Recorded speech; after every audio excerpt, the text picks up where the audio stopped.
Pessoal, as mudanças que eu implementei na estratégia envolve principalmente o uso dos pares, tá? Que foram mudados em razão dessa reanálise da estratégia, esse momento de crise nos mercados mundiais fizeram uma reflexão, eu tive que fazer uma reflexão sobre quais pares efetivamente seriam os melhores para ser usados. Então, ao invés de usar 12 pares como eu estava usando antes, agora se resumiram a estes três aqui, tá? O USD CAD, dólar canadense, euro dólar e euro libra, tá? Por que a escolha desses pares? Se a gente olhar a história desses pares, mínima e máxima histórica de cada um, vocês vão ver que não existe grandes movimentos históricos. Ou seja, entre a máxima e a mínima, o espaço é bem menor do que a maioria dos pares. E o que acontece? Para a estratégia que a gente usa, é importante ter, de certa forma, essa segurança de que tu vai ter um espaço menor a ser percorrido para cima ou para baixo, certo? Então, muito melhor, por exemplo, do que operar Libra e Iene, que se você for olhar quanto já percorreu entre máxima e mínima histórica, você vai ver que mesmo com os parâmetros que eu usava antigamente, fica bem complicado, mesmo com conta micro, tá? Então, primeira alteração da estratégia com relação aos pares, tá? USD-CAD, Euro-Dólar e Euro-GBP. Isso não quer dizer que eu não vá mais operar os outros pares. Pode acontecer de eu estar monitorando outros pares e aparecer uma oportunidade legal. Eu vou aproveitar uma oportunidade que eu estiver vendo, mas não necessariamente eu vou monitorar para entrar nesses pares o tempo todo. Então, no grupo lá que eu passo as entradas, a grande maioria vão ser nesses três pares, mas se eu observar alguma oportunidade em outro par, sem problema eu vou passar para a galera. Tá? Então, primeira alteração é essa daí. Com relação ao alvo, tá? Também uma modificação. Segundo o último vídeo que eu tinha feito da estratégia atualizada, o alvo considerado, que eu usava de forma fixa em cada uma das operações, era 30 pips, tá? Alterei agora também para 50 pips. Por quê? Primeiro porque eu estava perdendo muita oportunidade boa de ganhar mais, tá? E, de certa forma, elastecendo o alvo, a gente acaba compensando o número, como a gente usava mais pares, agora a gente precisa de fatores que nos deixem mais tranquilos, né? Não podemos nos expor demais, e ao mesmo tempo tem que compensar a não utilização de outros pares, porque senão a rentabilidade vai baixar muito e aí não vai valer a pena. Então, inicialmente, tá? Inicialmente eu estou dizendo que pode ser que isso seja mudado depois. A estratégia EMA200 agora, nessa alteração, todos os pares eu vou usar pelo menos 50 pips de alfa, tá? Então a primeira alteração foi a que eu passei antes dos pares, e agora a segunda alteração, meu alvo não é mais 30 pips por operação, e sim 50 pips por operação.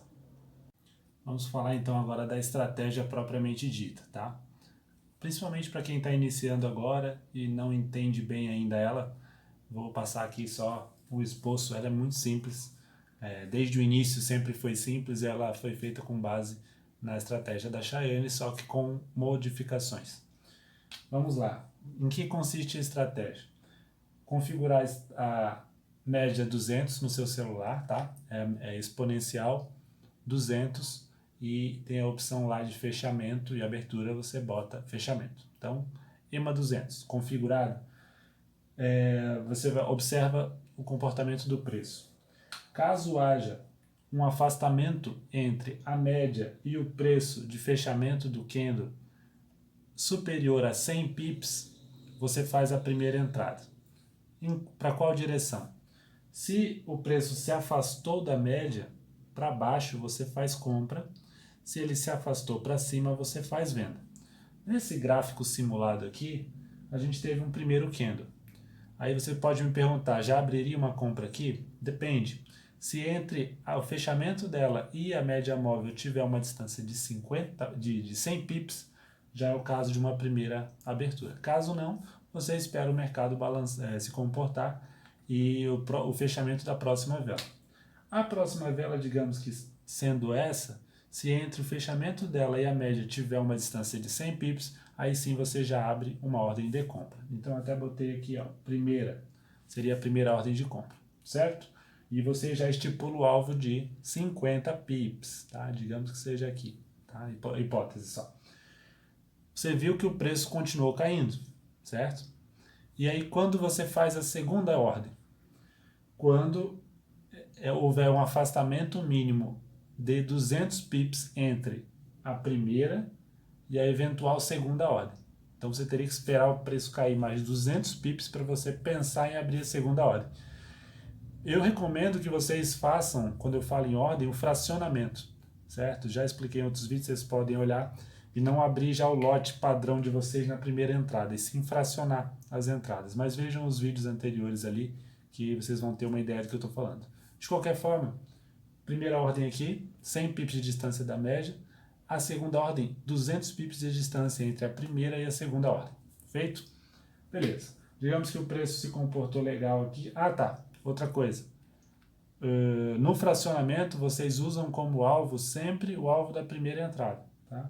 Então, digamos que o alvo era aqui. Se você estiver fracionando, essa entrada aqui você usa aqui. Caso não esteja fracionando, é 50 pips. Certo? Preço se movimentou, levou meus alvos todos aqui, ganhei, foi lá para cima. Quando que eu abro a ordem de venda aí no caso, como você passou da média para cima, seria venda. Afastamento para cima, venda, afastamento para baixo, compra. Mesmos parâmetros aqui para baixo, 100 pips de afastamento, então digamos que aqui seja 100 pips, eu poderia no fechamento dessa vela abrir uma venda. E a mesma coisa para a abertura da segunda vela, 200 pips entre a primeira e a segunda ordem. E para a terceira, para a quarta, mesma coisa, tá? Mas como eu faço? Quanto mais exposto eu fico, o que quer dizer isso? Eu abri uma primeira ordem, abri uma segunda, abri uma terceira, eu já começo a observar o espaçamento maior ainda que 200 pips, entendeu? Porque eu já estou bastante exposto. Né? Então, por que eu vou ficar insistindo? Né? E aí entram fatores como ADX, RSI, que vocês em vídeos anteriores também podem ver, que são filtros que eu faço para dar entradas, tá? Que pode ajudar. Não necessariamente eu vou observar eles, tá? Mas eles ajudam. Como eu já disse algumas vezes, o RSI ele mostra sobrecompra ou sobrevenda e o ADX indica uma tendência. Então, se eu tiver uma tendência clara de queda aqui, com ADX acima do 40, não faz sentido eu, nesse momento, abrir, por exemplo, uma ordem de compra sabendo que o preço vai continuar caindo, né? Então, a estratégia pode ser adaptada nesse sentido. Eu estou mostrando ela aqui de forma crua, sem usar o ADX nem o RSI, tá? Então, usar esses 3 pares apenas faz com que a gente fique menos exposto, e elastecendo o alvo seria uma forma de compensar aí os ganhos que eventualmente a gente não vai ter por não utilizar mais pares. Em contrapartida, a gente fica menos exposto do que utilizando tantos pares e pares que andam bastante.